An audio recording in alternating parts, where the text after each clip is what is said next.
Hi everyone, it's Christy. Welcome back to my channel. Let's start a new project. I want to do, and I've been wanting to do this for a long time, I want to do an altered board book. Now, I don't want to do just one board book. I had a friend of mine, her name is Trisha. Hi Trisha, if you're watching, I'm using up your board books. She's got two littles, and they're in school now, so they're kind of beyond the board book stage. And so she cleared out one of her bookshelves and gave me a whole huge Walmart bag full of different shapes and sizes of board books. And so I cut the pages apart and stuck them in a basket so that I can pull from them when I need to. I could use it for covers. This is real sturdy. Some of them are thinner than others. This one's a little thinner, but really fun. Now, when I started, I was watching a few videos and they were like, if you don't want paper to show through, gesso it. So I started gessoing, and I have a stack somewhere that I've moved that I gessoed. Number one, it took forever. Number two, after I gesso, I have to sand. So why not just sand? So I sanded these, and I just used, I don't know, paper that I got from Walmart, which, let's see, 100 grit. This is actually 4 palm sanders, but this was the cheapest one. It was like $2.50, so I bought it. And yeah, it worked perfectly. So that will help, because these have a slick finish usually. And I just sanded it down. It takes down some of the color and it gives it a tooth. But let me get rid of some of the stuff, and I'll show you one thing at a time. I'll tell you where we're going to go with this. So this was a book that had, like every other page, had a circle through it. I don't remember what the deal was. This is from the same book. All the pages were curved like that. So I thought, why not turn the page and make it interesting? This is just a little bit larger. And then this is Dr. Seuss book. It had this wave on the top because this is the counting book, I think. 1 fish, 2 fish, red fish, blue fish. That was one of my favorites when I was a kid. But it had a little fish slider on the top where you could count along. And it was attached to the back page, I think. So took 2 of those pages and did the same thing, turned one sideways and one vertical, just for interest. And then I took, this is Brown Bear, and made that the back. So that's going to give me some texture here. You've got the small cover, and I've got these 2 tabs. This one kind of looks like a tab. These 2 look like a tab. And then we have the back page. So this is going to measure 8 by 8. That's the size of the, 8 by 8. And the smallest one is 6 by 6. So anything in between. Now you could do it all the same size, whatever you want to do. I just wanted to do something different. Now I've seen a few people do these books, but the main one that inspired me was, I'm going to be blank. The Paper Addiction is the YouTube channel, and I just love everything that she does. It's very vintagey. She does a lot of the Tim Holtz tissue over like Reader's Digest book covers, and they just turn out fabulous. I love it. But this she did, and this will be really easy because basically all we're going to do is cover the pages, maybe add a pocket or a tag or something here and there, and then I'm going to use my, what do you call that thing? The binder thing. The I don't have the Heidi Swap. I have the other one. What do you call that thing? Cinch. I'll use my cinch binder to punch holes, and I'll probably just do like 3 holes right here. I won't need one on these. And then we will tie it together. Probably going to use some twine to tie it together. We'll see. If it doesn't stay, then I'll use something different, but I think twine, or she even has used like lace to tie them together. But I want to see if I can figure out how to add a journal as well in between some of these layers. So right now, just with these pages, the thickness is not quite,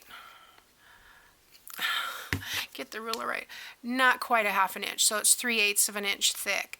But I want to add maybe 2 or 3 journals, maybe an envelope, and I'm not talking full journals, I'm talking about maybe just like some, like the ring bound book that we did, that was by Wendy's Journal Adventure, and something like that can actually just be attached. I'd like to do a CD, maybe a regular envelope, and then a journal that's probably gonna be around this size. I'm thinking that would be a good size to do it, which is 7 by 7-ish probably. Let's see. Yeah. So anyway, let me show you the papers I'm going to use, okay? So I'll be right back. Wednesday is my birthday coming up, and things keep arriving, which is kind of fun. So I'll have to do a quick haul video after everything gets here next week. So anyway, what I started to say is, I, like many of you, may have seen that Pink Monarch Prints has a monthly subscription now.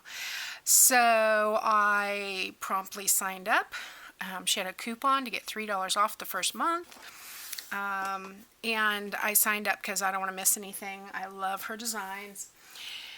And so this is the March kit, and that's what I want to use for this board book. So I'm just going to show you real quick. This is the definitions page, and then there's blank labels. There's some word pages with some washi. There's black. There's like a coffee dyed, and then there's the, I'd say it's like a sage green off of my printer.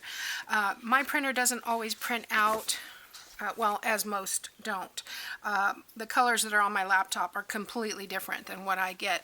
And she was doing some demo. She was saying the pink.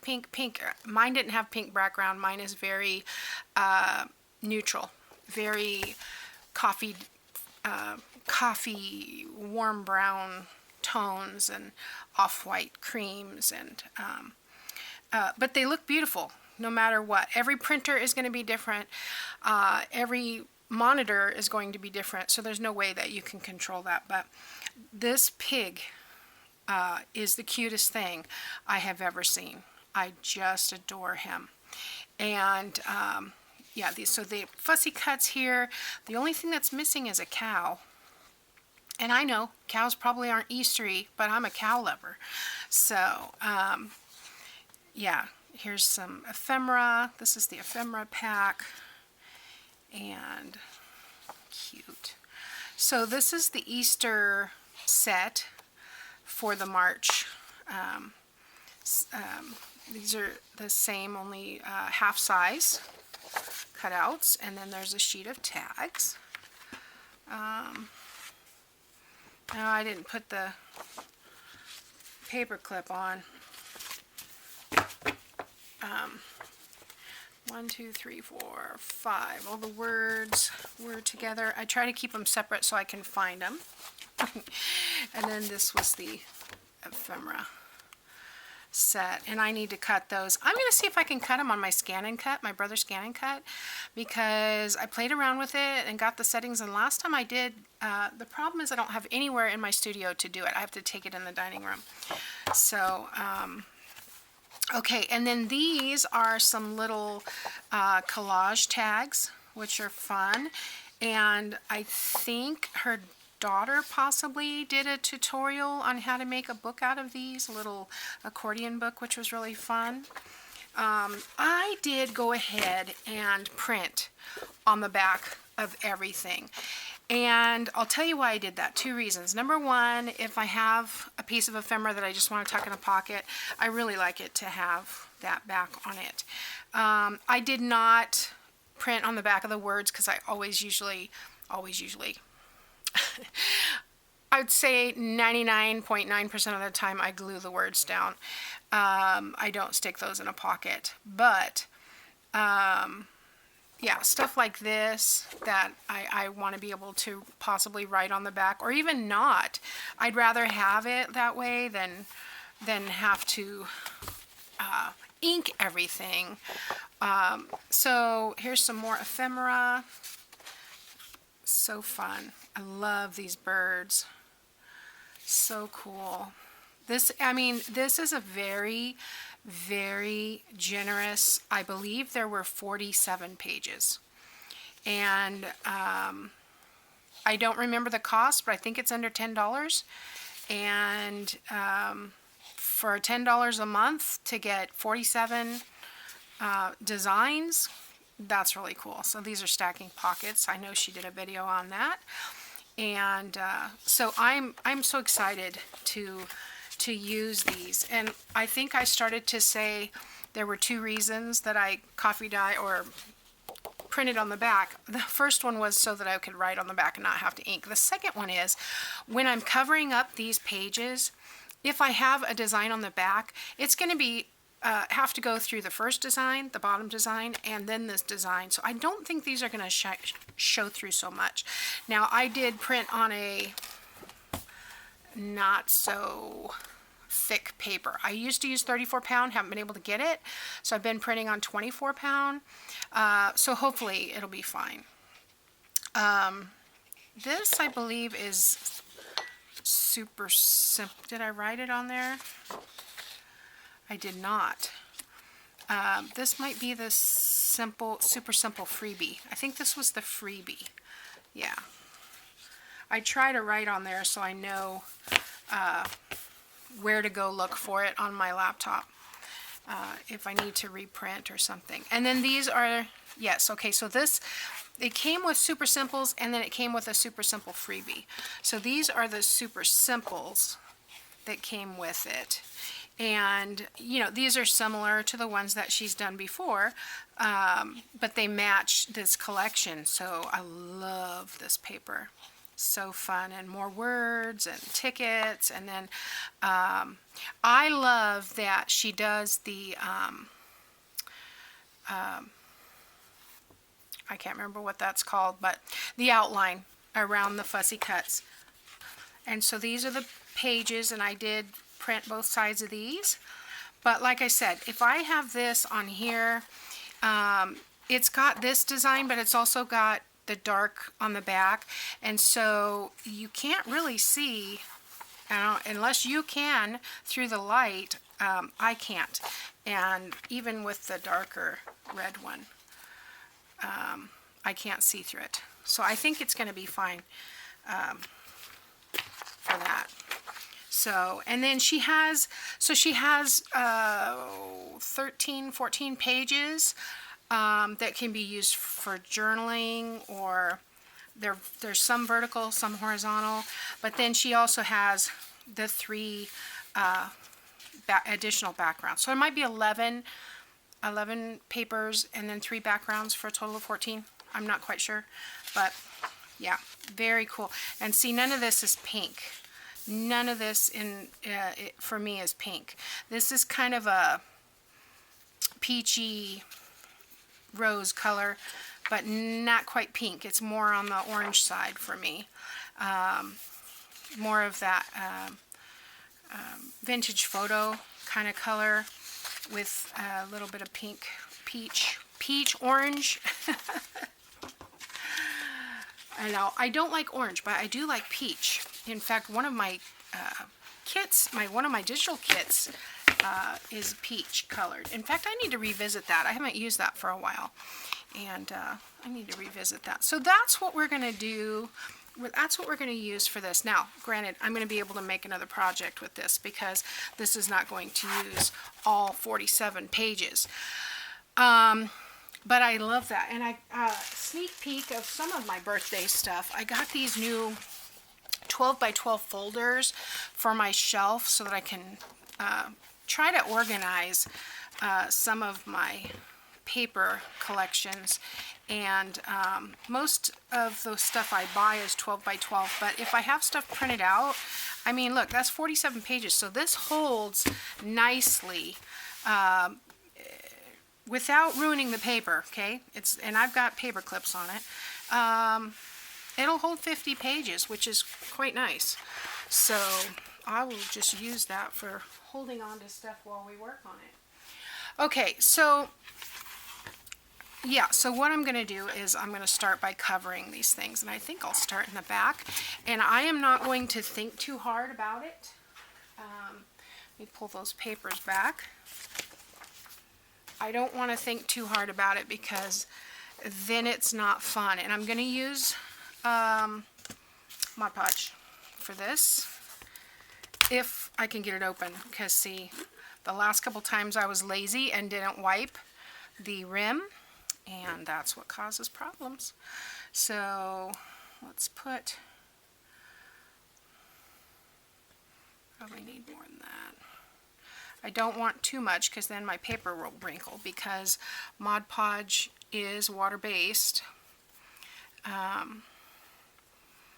if I get just enough on there that I can spread it out and it starts to get tacky, then we'll be good. I got a little bit of stuff in my brush, looks like. Wipe that off. I need to buy a new bottle of Mod Podge. Want to make sure that we get the corners really well so that that doesn't come up. You could use tape. I don't like tape because I have found that after a couple of years, some of the things that I have used, like ATG especially, but also even score tape, I have found that after a couple of years, they kind of, I don't know, don't glue anymore.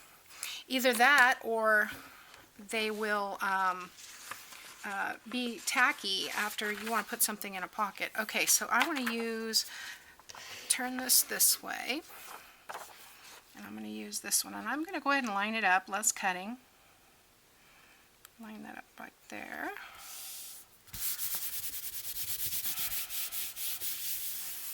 Get my brayer out. The brayer helps make good contact. I can see where I'm missing glue, so that's always good. I put a little bit too much here. See how it wrinkles? Okay, hopefully that'll dry, and using the brayer will help spread some of that around. Okay, so then I'm gonna have my mat is gonna be a mess, but oh well. I'm gonna use this to just go around the edge using the book as a guide.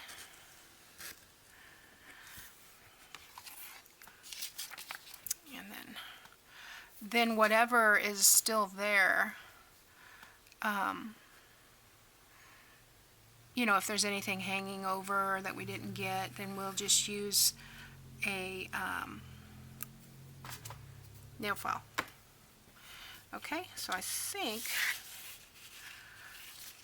I got most of that. There's a piece here. Paper's a little damp, so I'm gonna save. I'm not saving all these little tiny pieces, but I'm gonna save that. And if I want that pattern again, I can always revisit. So I'm going to set this aside to dry. I don't want to sand this or ink this. You can see I kind of ripped it a little bit there, but that's okay. It had a little, maybe somebody chewed on it, water damage or whatever on the corner of some of these books. So I'm not going to sand this, but all we're going to do is just kind of come along the edge. Well, this one seems like it's kind of dry, so you just come along the edge like that. Done. And same thing, I can do that. That one's still a little damp, so I'll wait. But I'm going to set this aside and go to the next page, and then I'll do the back side after we get all the way through, and that'll give it plenty of time to dry. So the next one is a fish book. I might be able to get both of these. No, cannot. But I might have enough left to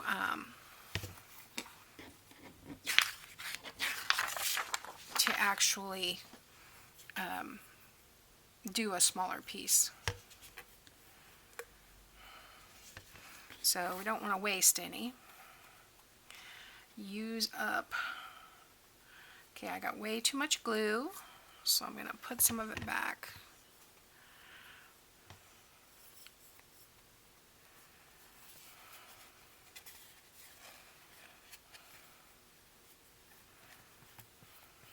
I'm splattering all over the desk.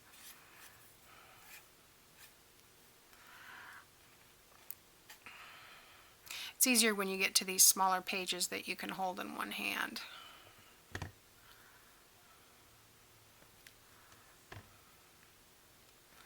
Yeah, it's been a long time since I've used the Mod Podge, so I went a little heavy. Yeah, if I keep kind of brushing it out, I'll get rid of some of that. But see, this is what happens, why it gets so wet on the corners right there. So check that. Alright, and then probably should be working on something else, but I'm going to lay that like that. Now I'm going to make sure I have this the right way up that I want it to be. And again, I'm going to go along that edge. I'm going along the bottom edge. I hope you can see that. You probably can't see it. I'm going along the bottom edge because that is the edge that was cut by the book. And see, I didn't quite make it all the way over. Let me see if I can. I'm just going to leave it. We'll ink it. But this edge is the edge I cut when I separated the book. So I don't want to line it up on there because it can be crooked. But this one's going to be more likely to be straight. Yeah, still got some air bubbles in there, so I'm going to get most of those out. And like I said, as it dries, it's going to shrink up a little bit, so as long as you don't go crazy, you shouldn't have to worry too much. Now this is going to be fun. So cut this way. We'll just, it works better going straight than it does around the corners, so let's see how we do on this one. This should be okay because it's only slightly curvy. And like I said, if anything's left over, we will take it off. Okay, so I'm going to set these scraps behind me with the rest of the stuff, and then I am going to put this aside to dry. And worst case scenario, see, I've got that one. Let me brush that back down, then I can save it because it tore right off the book. There we go. A little bit of ink and filing that, and it'll be good as new. Can't tell. But on this, I may have to sand the book color off and then add ink, and it'll be fine. So, alright, so there's page 2. And then this is page 3. Now, page 3 went this way. Okay, I'll have to come back and look, because it might have been, that's the piece I cut, so that goes There, I did this the wrong way. Oh, look, I looks like I didn't get any glue right there at all.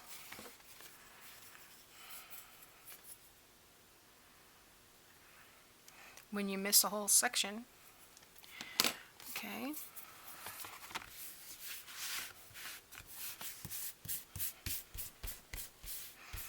Oh, that might be because I pulled it up so that it didn't want to stick when I put it back down. Okay.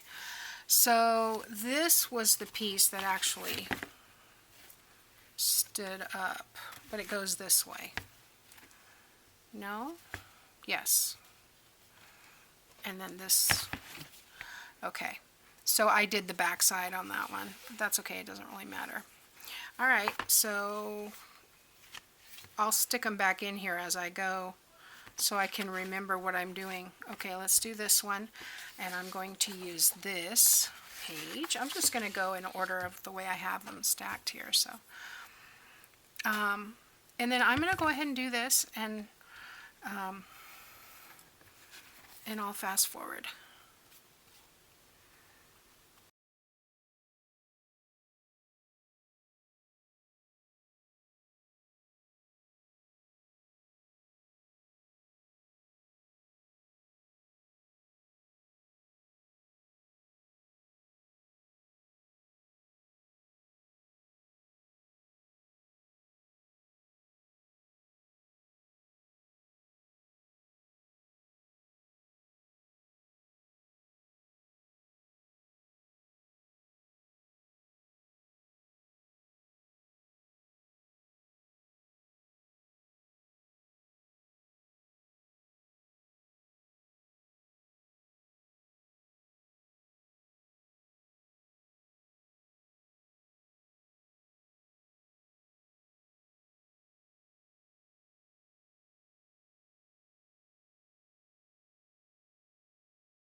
Okay, there we go.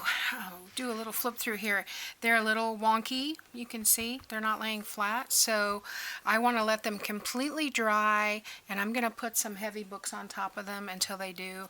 But I'll show you what papers I used. I used this one. I went ahead and cut out the circle, and I still need to sand some areas, and I haven't trimmed it up, but I want to wait till the glue is, you know, dry before I try to attempt some of these. But these papers are really cool, so I think this is going to turn out really, really neat. You can't really see the curve as much on here, but maybe when we ink it, that'll pop. So that'll be fun. And then we have the roses on the back. Probably going to use something that has this on it on the front to tie it together. But there we go. All the pages have paper Mod Podge both sides, and then when we come back, we'll sand, we'll ink, we'll decorate. This one shouldn't take too long. I've been doing this probably maybe an hour, start to finish so far, and now it's drying time. So I'll see you when we get back.